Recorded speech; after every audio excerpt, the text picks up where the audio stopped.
તો જય માતાજી મિત્રો, સ્વાગત છે આજની નવી રેસીપી વિડીયોમાં। આજે આપણે બનાવવાના છીએ કોબીજના ટીકડી ભજીયા। તો તેની રેસીપી શરૂ કરીએ, પણ તેની પહેલાં હું તમને રિક્વેસ્ટ કરું છું કે અમારો વિડીયો છેલ્લે સુધી જોજો। તો ચાલુ કરીએ। તેની માટે આપણે સૌથી પહેલાં લઈ લીધું છે કોબીને આપણે ઝીણી ઝીણી પટ્ટીમાં કટિંગ કરી લીધું છે। ત્યારબાદ તેને આપણે એક બાઉલની અંદર એને એડ કરી દઈશું। ત્યારબાદ આપણે તેની અંદર મીઠું નાખીને તેને સારી રીતે મિક્સ કરીને તેને આપણે 10 મિનિટ મૂકી દઈશું ઢાંકીને, જેથી કોબીજની અંદર રહેલું બધું જ પાણી નીકળી જાય। તો 10 મિનિટ પછી જોઈ લો આપણો કોબી। હવે કોબીમાંથી આપણે બધું જ પાણી નીકાળી દઈશું। હાથની મદદથી બધું જ કોબી દબાવીશું અને બધું પાણી કાઢી લઈશું। ત્યારબાદ આપણે એક બાઉલ લઈ લીધું છે, તેની અંદર આપણે નાખી દઈશું કોબી અને નાખી દઈશું તેની અંદર ડુંગળીને પણ આપણે અહીં લાંબી લાંબી ચોપ કરેલી છે।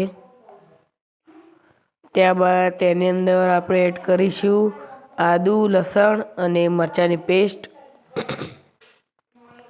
હવે આપણે તેને સાથે મિક્સ કરવાનું છે, પણ તેની પહેલાં આપણે તેની અંદર ઉમેરીશું હળદર,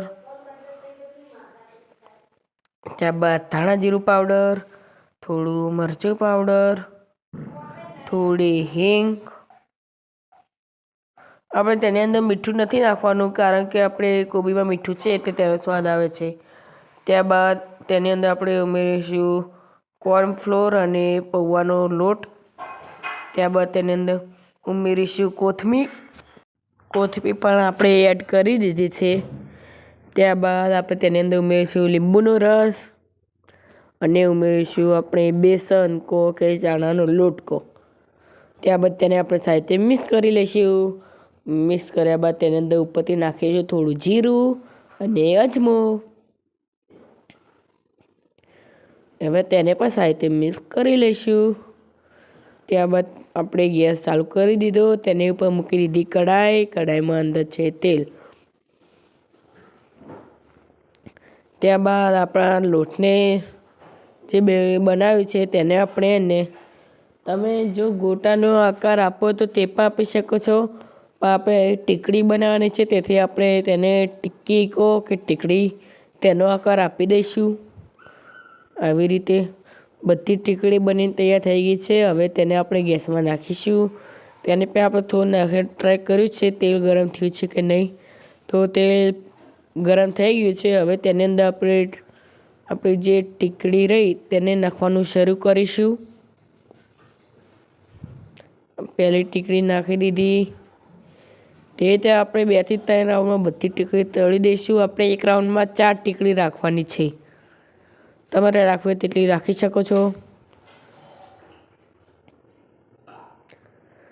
ત્યારબાદ આપણે તૈયાર થઈ ગયું છે બનીને, જોઈ લો તમે। તેને નીકાળી દઈશું। જોઈ લો કેવું મસ્ત બની છે, ગોલ્ડન બ્રાઉન। ત્યારબાદ આપણે બીજો રાઉન્ડ ચાલુ કરી દીધો છે ફરીથી। ત્યારબાદ આપણી બધી ટીકડી બની તૈયાર થઈ ગઈ છે। આપણે એમને થોડા ડુંગળી અને બેસનના ભજીયા બનાવી દીધા થોડા, ને આ છે ડુંગળી। આપણે જમવા બેસી ગયા। તો આપણે આજે જમવામાં જોઈ લઈએ શું શું છે। તો મિત્રો, અહીં સૌથી પહેલાં છે આપણી ટીકડી, આ ભજીયા, આ ડુંગળી, તળેલા મરચાં, બાજરીના રોટલા અને આ છે આપણી એકદમ મિક્સ દાળ, એ પણ બહુ મસ્ત લાગી રહી છે। તો આપણે સૌથી પહેલાં આપણે ટીકડી ટેસ્ટ કરીએ કે કેવી બની છે। ડુંગળી મૂકીને સૌથી પહેલાં તમે ટેસ્ટ કરો કે કેવી બની છે, ત્યારબાદ હું પણ ટેસ્ટ કરું। તો આ તો બહુ મસ્ત બની છે, મજા આવી ગઈ, કારણ કે તે એકદમ સોફ્ટ બની છે એટલે જમવાની મજા આવે છે। આ પણ ટેસ્ટ કરી જુઓ। આ તો આપણે એમને સિમ્પલ જ બનાવે છે, ખાલી મજા આવી। તો મિત્રો, અમારી કોબીની ટીકડીનો રેસીપીનો વિડીયો એ પૂરો થાય છે। જો તમને અમારી ટીકડીના રેસીપીનો વિડીયો ગમ્યો હોય તો તમે અમારી ચેનલને લાઈક કરજો, શેર કરજો અને સબસ્ક્રાઈબ કરજો. તો આજની રેસીપી તો બહુ ટેસ્ટી બની હતી. તો મળીએ નવા બ્લોગ વિડીયોમાં. જય માતાજી.